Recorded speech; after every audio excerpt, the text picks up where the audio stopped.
카카오 쪽을 조금 기대를 더 하는 게 올해 11월 달에 오픈AI와 협력 프로젝트가 공개가 됩니다. 빅테크 업체들은 아니면 팔런티어나 같이 움직이는 회사가 그 성장 속도가 좀 빨리 갈 수 있는 상황에 좀 보고 있기 때문에 저는 카카오를 좀 중점적으로 좀 보고 있는 상황이고 몇 년 이내에 우리나라 실생활에서 AI가 접목될 수 있도록 노력하겠다. 이게 지금 당장에 눈에 안 보이는 것뿐이지 중장기적 흐름에서는 충분히 좀 나올 수 있다고 생각하고 있습니다.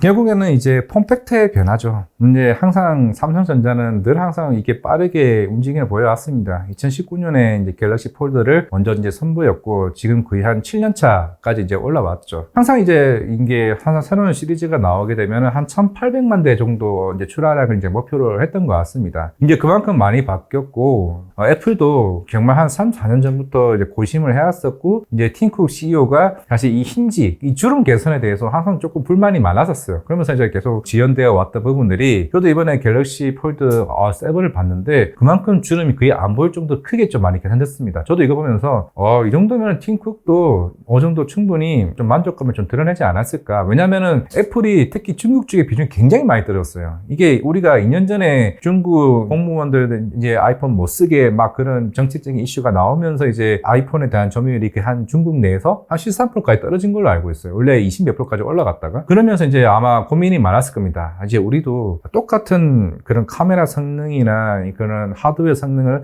올리는 게 무조건적으로 안 되겠다는 고민을 하였던 거죠. 화웨이나 뭐 샤오미나 비포, 이제 오포 같은 이제 여러 가지 중국에 대한 국산폰이 흥행을 하고 있는데, 여기서 이제 폴더블에 대한 변화를 좀 준다라고 하게 되면은, 저는 제가 볼 때는 폴더블 시장은 이제 본격적으로 커진다, 이 얘기를 할 거예요. 그동안 갤럭시 폴드 삼성전자 7년 동안 나왔는데 왜 그 우리나라 힌지 회사들이나 아니면은 그런 필름 회사들은 주가가 못 올랐냐? 마진 차이입니다. 많이 팔렸어요. 많이 팔렸는데 삼성전자 같은 경우는 처음에 나왔던 게 아마 280만 원, 250만 원 아마 단가가 이렇게 올라왔을 거예요. 근데 고민이 있겠죠. 이걸 상용화 시킨 거예요. 상용화 시키려면 어떻게 됩니까? 가격을 낮춰야 되죠. 어디부터 낮추겠습니까? 힌지 가격부터 낮춥니다. 그러니까 우리가 알고 있는 뭐 파인엠텍이나 이제 KH바텍 같은 경우는 마진율이 줄어들 수밖에 없기 때문에 항상 뭐 양산이 나오더라도 사실 실적이 안 나오는데, 결국엔 이제 아이폰이 이 시장에 본격적으로 이제 나중에 들어오게 되면서 생각보다 이 마진 가격에 대해서 힌지 가격을 굉장히 올려줬다는 거죠. 커밍치 애널리스트가 얘기하고, 아니면 우리나라 국내 애널리스트들이 보는 게 아이폰은 내년에 한 1,100만 대 정도 이제 출하를 목표로 한다라고 하게 되면은, 그러면 삼성전자와 아이폰만 합쳐도 대략 한 3,000만 대 수준이겠죠. 물론 이제 파인엠텍이 다 가져가지는 않을 겁니다. 그 미국의 암페놀 회사도 같이 좀 덩달아 좀 들어갈 걸로 보고 있기는 하겠지만은, 확실한 거는 여기서 마진에 대한 개선이 굉장히 커지는 부분이 좀 있는 상황이기 때문에, 그러면서 좀 최근에 주가가 좀 좋지 않았나 생각을 하고 있습니다.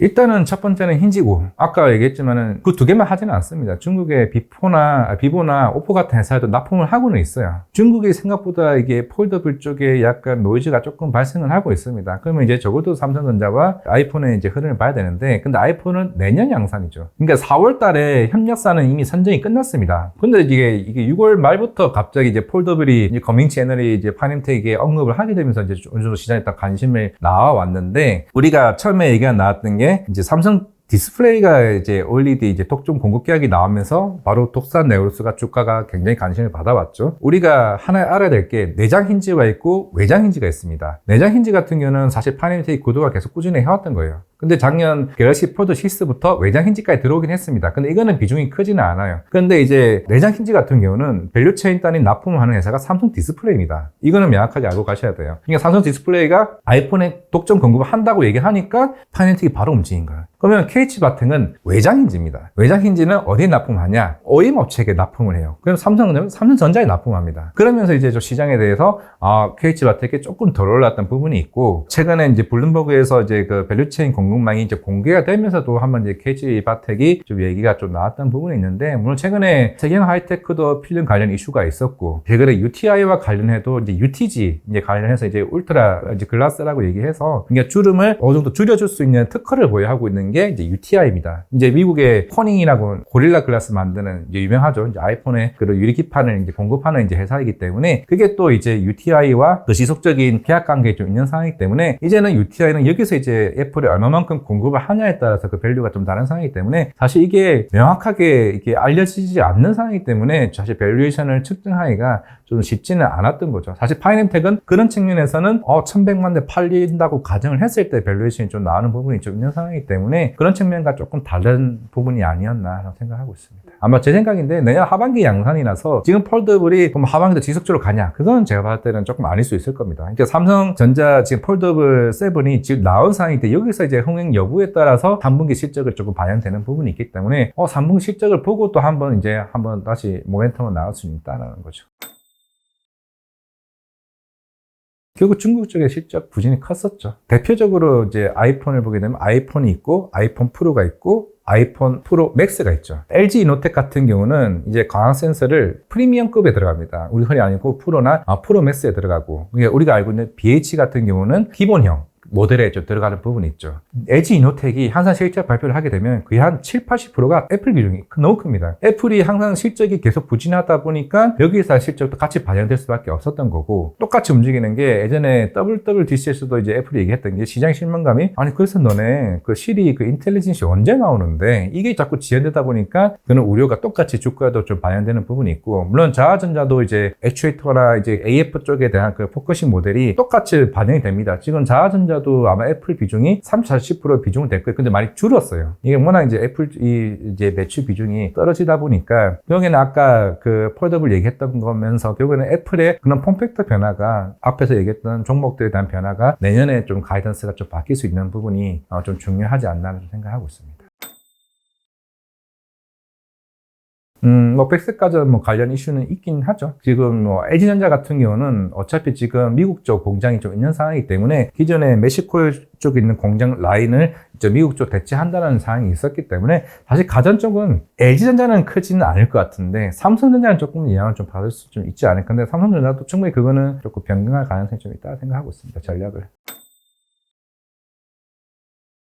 CDMO는 좀 크지 않다는 생각을 하고 있고, 이제 바이오시밀러 같은 경우는 오히려 기회일 수도 있는 좀 상황이다 좀 보고 있고, 물론 이제 셀트리온 이제 여러 이제 컨퍼런스에서 얘기를 해왔지만은 바이오시밀러 같은 경우는 이미 내년까지 물량들을 조금 이전했다. 어느 정도 재고 물량들은 이전을 했다고 얘기를 했죠. 그러니까 적어도 2년간은 일단 버틸 수 있다는 겁니다. 우리가 알고 있는 진펜테라나 스텔라 바이오시밀러 같은 스테키마나 이건 있는 상황인데, 아마 삼성 바이오로이스도 아마 1분기 때 공장 이전에 대해서 고민을 굉장히 하고 있을 겁니다. 최근에 이재명 대통령과 이재용 회장도 일단 만남을 가졌기 때문에 아마 삼바와 미국 공장 이전, 이게 아까 앞에서 얘기를 못했지만 공장 이전에 대한 전략도 나올 가능성이 있어요. 왜냐면은 삼성 바이오로이스는 2032년까지 그 8공장까지 전략이 있는데 그 중에서 이제 한 공장, 두 공장 정도는 미국으로 조금 전략을 좀 선회할 가능성도 좀 있지 않을까 생각하고 있기 때문에 CDMO나 그 바이오시밀러는 영향은 낮은데, 대신에 저는 관세보다는 걱정되는 게 그런 약가 인하에 대한 걱정입니다. 결국에는 지금 바이오시밀러도 가격 인하는 이긴 하겠지만은 만약에 오리지널 의약품 같은 경우가 약가 인하를 해버리게 되면은, 물론 지금 우리가 오리지널 의약품이 10,000원이라도 가정합시다. 보통 바이오시밀러 같은 경우는 1,000원, 2,000원 가격밖에 안 합니다. 지금 트럼프 대통령이 유럽 의약품과 가격을 똑같이 맞추려고 하는 거죠. 그러면 적어도 그 회사들이 한 6,000원, 5,000원까지 나오게 된다라고 하게 되면 실제로 바이오시밀러 가격 차이 별로 안 난다? 그러면은 우리는 생각해 보십시오. 오리지널 의약품과 동등성이 거의 100% 거의 맞을 가능성이 굉장히 낮습니다. 근데 우리는 오리지널 의약품을 쓰고 싶죠. 조금 더 돈을 더 내더라도. 그렇다고 하게 되면 바이오시밀러 영향이 좀 크다라고 좀 보였기 때문에 저는 오히려 관세 영향보다도 향후에 약가 인하에 대한 그게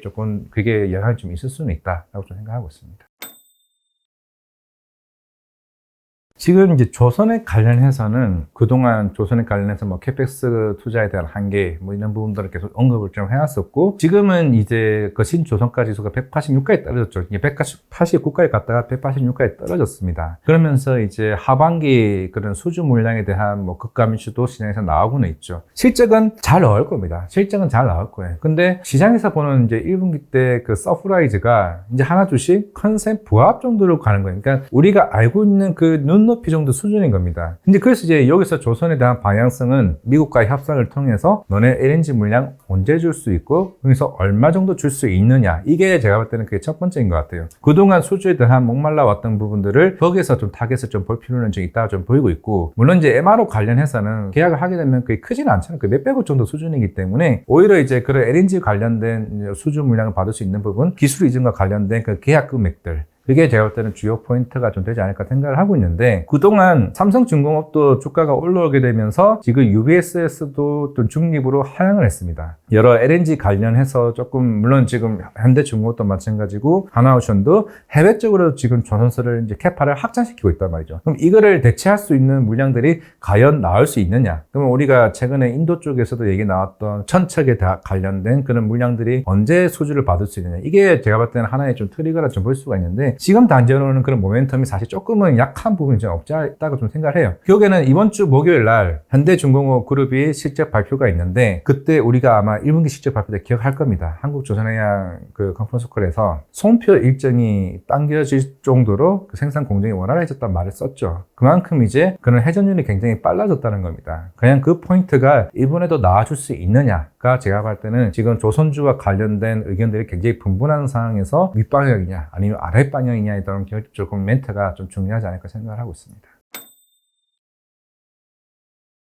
옛날이 그기죠. 이제 알래스카 이제 프로젝트가 물론 10년 동안 계획을 잡고 주위에 그 LNG를 이제 생산하게 되면은 이제 LNG 캐리어라고 해서 운반선이죠. LNG를 옮겨줄 수 있는 운반선을 만드는 겁니다. 그걸 이제 미국에서 이제 수주를 맡기는 거죠. 우리에 대한 기대감이 뭐 하나오션이나 HD 현대중공업을 이제 보는 거기 때문에 그걸 보는 거지. 이제 그것도 이제 지금 아마 시장에서 고민이 있는 것 같아요. 지금 일본이 있다는 LNG 프로젝트 한다고 합니다. 그러면 당연히 미국 입장에서는 우리만 줄까요? 아닙니다. 일본 조선소도 준다는 거죠. 그래서 일단 살짝 시장에서 노이즈가 살짝 생기는 겁니다. 물론 우리 건조 능력 좋습니다. 좋지만은 일본도 저렇게 투자를 했고 일본도 LNG 투자 프로젝트에 참여한다라고 했는데, 일본과 한국에서 이제 LNG 수주를 받았을 때 과연 거기에 대한 밸류를 우리는 어떻게 측정을 하겠느냐? 그러면 우리가 생각했던 게 몇 척인데 저게 일본에 줘버리네? 그럼 우리가 생각했던 기대만큼 아닐 수는 있겠구나. 왜냐하면 하나오션의 주가가 단순하게 이런 기존에 있는 펀더멘탈을 오르는 게 아닙니다. 여기에 대한 기대감 때문에 같이 올라왔기 때문에 저도 가끔 시장에서 얘기하는 게 너무 좀 고평가됐다라는 측면도 좀 없지 않아 있었던 거죠.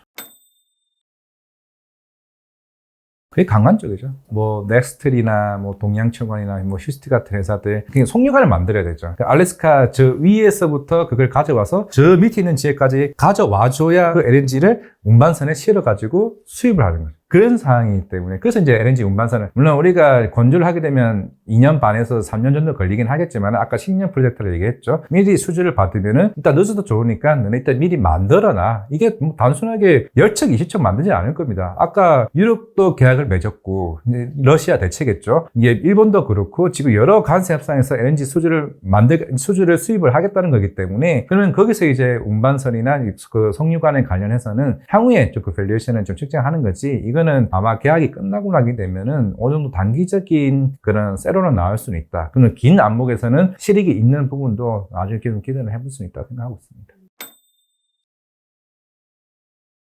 크죠. 사실 우리가 예전에 바라카 원전 2009년이죠. 그때 아랍에미리트 이제 바라카 원전 수주를 맺었을 때, 그때 우리가 웨스팅하우스 그 APR 1400 지적재산권에 20조 수주를 따냈거든요. 그때 1.8조를 그때 웨스팅하우스에 그 지적재산권을 줬습니다. 하나의 수수료 명목이죠. 근데 이번에 이제 MOU를 맺었습니다. 6월 달에. 물론 이제 비공개이기 때문에 우리가 그 두코바니에 24조를 수주를 맺으면서 얼마 줘야 되는지는 공개가 되지는 않았지만은, 전략 자체는 이제 유럽 쪽은 이제 웨스팅하우스가, 그 아시아 쪽은 이제 한국 쪽이 한손이 이제 전략을 좀 내세우는 것 같습니다. 왜 지금 원전이 이제 미국과 계속 이제 협상을 좀 하느냐 하면은, 지금 이제 빅테크 업체들도 아까 데이터 센터 얘기를 굉장히 좀 많이 했고, 그럼 당연히 에너지 확보가 필요한데 대형 원전은 적어도 15년이 걸립니다. 그러니까 지금 단전 데이터 센터 그걸 확보하기 위해서 대형 원전은 확보가 안 되죠. 그 다음에 본 게 SMR 원전이거든요. 그러면서 최근에 두산 에너빌리티와 BHI가 주목을 받아왔었고, 그 SMR 원전 쪽에 대한 수주를 이제 같이 동반적으로 같이 움직이자 얘기를 하는 거고, 지금 뭐 일본도 지금 새로운 이제 그 원전에 관련된 신선 목표를 완전 뒤바뀌는 좀 상황이다 보니까, 아마 추후에 올해 하반기 때부터는 폴란드 퐁티누프, 그리고 루마니아, 그리고 핀란드, 스웨덴, 그리고 사우디, 아랍에미리트, 아마 여러 가지 지금 입찰이 있을 거예요. 그러니까 하나의 동맹 협체로서의 같이 움직이자 이런 겁니다. 같이 들어가되 거기에 따른 직접재산권이나 우리 APR 1400 관련해서는 여기서 어느 정도 보태줘. 대신에 우리가 추후에 그 계약한 거에 대해서 너네 쪽에 뭐 가스터빈이나 주기기 보조기기 관련해서는 우리도 너네 물량을 충분히 줄 테니까 같이 움직이자는 면목이 좀 크기 때문에, 그래서 우리나라가 이제 원전 관련해서는 지금 당장의 실적이 아니라 2030년 이후에 대한 밸류에이션을 우리가 하나둘씩 수주를 쌓아 나가면서 동반 성장하는 이제 목표에 이제 미국과 같이 손을 잡자는 의미라 좀 생각하고 있습니다. 저는 빠질 모아가는 전략이 맞고 지금 한 62,000원대이지 않을까 좀 생각하고 있는데 6만원 이하에서는 사실 그렇게 빠지진 않을 것 같아요. 사실 뭐 그동안 주가가 굉장히 2배 이상 단기적으로 좀 올라왔고 지금 조정이나 얘기하시는 분들이 있는데 사실 차트를 보시게 되면 그렇게 조정이 나오지도 않았어요. 저는 이게 여기서 박스권으로 이제 행보할 수는 있다고 생각해요. 행보하고 있다가 계단형 형식으로 움직일 가능성이 있고 우리가 예전에 2, 3년 전에 하나 에어로스페이스와 현대로템 주가를 보십시오. 그 3년 동안 그 10배 올랐습니다. 그런 측면에서 보면은 똑같은 흐름으로 수주받고 2030 이후에 실적 반영되고 서프 나오고 서프 나오면서 이제 동반 성장하는 이제 흐름으로 저는 그렇게 좀 봐야 된다 좀 생각하고 있기 때문에 누나 에너빌리티에 너무 이렇게 하루에 뭐 5% 빠졌네 10% 빠졌네 1위 2위 할 필요는 없고 좀 긴 안목으로 저는 접근하는 게 좀 맞다고 생각하고 있습니다.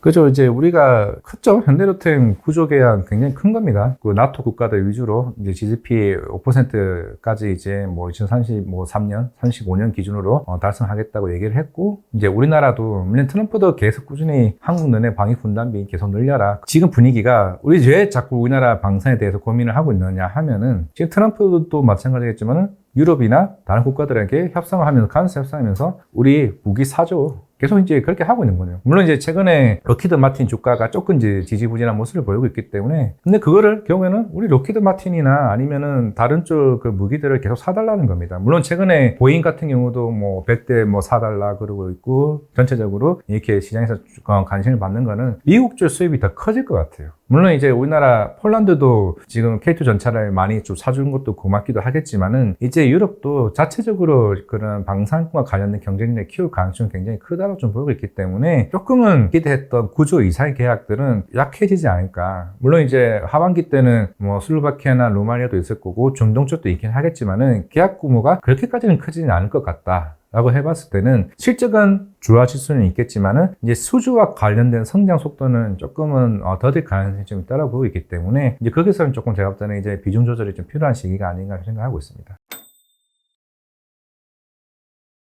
일단 지주 뭐 많이 올라왔죠. 많이 올라왔고 당연히 아직까지는 PBR이 뭐 200까지는 안 올라왔습니다. 최근에 제가 확인한 게 KB금융이 한 0.78배 정도 이제 되는 수준인 것 같아요. 지난주 실적 발표를 하게 되면서 진짜 그렇게 생각해 볼 수 있는 것 같아요. 지금 이제 주주환원 정책과 관련해서 하반기에 한 8천억 관련해서 주주환원 정책 그런 질문을 던졌을 때 일단은 맞다고 얘기했고 나머지 1,900억 관련해서는 내년에 얘기를 했죠.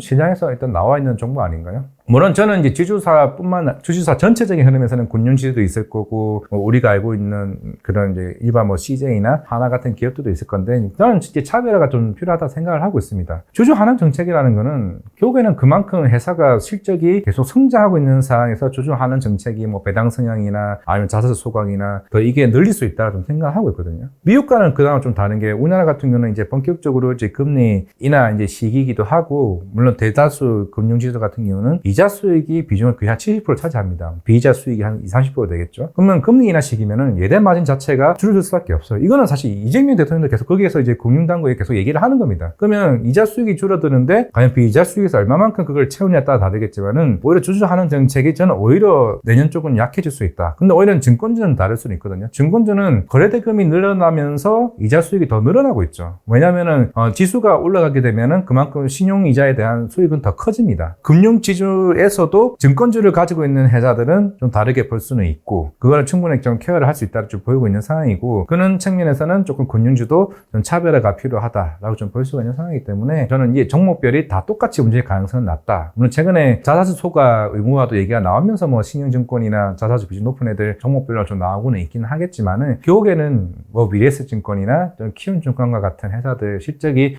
조금 크게 개선될 회사들을 위주로 좀 보는 게 좀 맞다고 생각하고 있습니다. 우리가 사실 지금은 원화 스테이블코인이 되냐 안 되냐 이런 논리도 중요하긴 하겠지만은 일단은 지금 최근에 조정이 나왔던 거는 이창용 한국은행총재가 일단 그 뭐 CBDC 관련된 이슈도 같이 복합적으로 이게 한강 프로젝트겠죠. 굉장히 규제에 대해서 계속 꾸준히 좀 얘기해왔습니다. 민간 사업자 관련해서는 좀 반영하는 거에 좀 규제가 좀 많이 필요하다 얘기를 하고 있고 일단 여당에서도 아마 이번 주에 스테이블코인 관련된 법안을 이제 발의를 할 걸로 보이고 있는데 일단 미국은 지금은 일단 하원까지 통과가 됐습니다. 아마 조만간 대통령 행정명령 설명까지 이루어질 걸로 보이고 있는 상황이기 때문에 이제 우리나라 같은 경우 CBDC 관련해서는 조금 아쉽기는 하겠지만 일단 적어도 이제 스테이블 코인으로 대안책을 할 거냐 아니면 같이 나를 흐름으로 갈 거냐라는 걸 봤을 때는 스테이블 코인으로 좀 가는 게 좀 개인적으로 맞다고 좀 생각을 하고 있고, 일단 여당이 좀 세게 밀고 있죠. 물론 이제 카카오페이나 이런 민간 사업자 같은 경우는 사실 그 담보 가치에 대해서 과연 실적이 있느냐라고 해봤을 때는 물론 지금 여러 작은 회사들 같은 경우는 어느 정도 그 담보 가치에 대한 우려가 좀 있긴 하겠지만은 큰 회사들 위주로는 어느 정도 충분히 저는 진양성은 충분히 좀 있다고 좀 보이고 있는 상황이기 때문에 이게 결국에 9월 달에 그 디지털 관련 이제 혁신법이 어떻게 나오느냐에 따라서 아마 추가적인 상승 흐름은 전 충분히 좀 이어질 수 있다라고 좀 보이고 있기 때문에 뭐 LG CNS와 같은 뭐 SI 기업이나 카카오페이와 같은 우리가 알고 있는 뭐 송불 충전 금액이 5천억 이상 정도 이제 할 수 있는 어느 정도 우량한 기업이나 이런 쪽을 좀 봐야 되는 게 아닌가 생각하고 있습니다.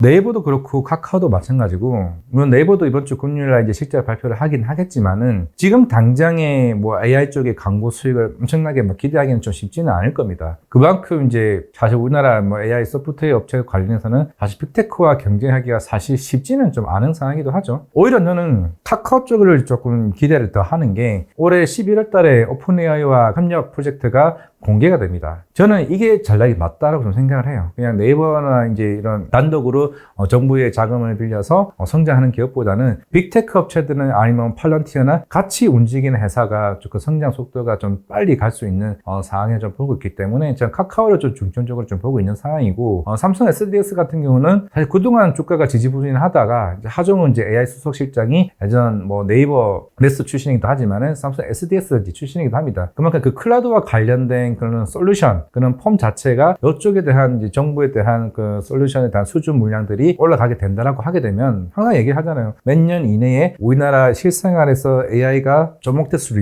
있도록 노력하겠다. 이게 지금 당장에 눈에 안 보이는 것뿐이지 중장기적 흐름에서는 충분히 저는 어느 정도 이제 기반할 수 있는 역할은 충분히 저는 나올 수 있다고 생각하고 있습니다.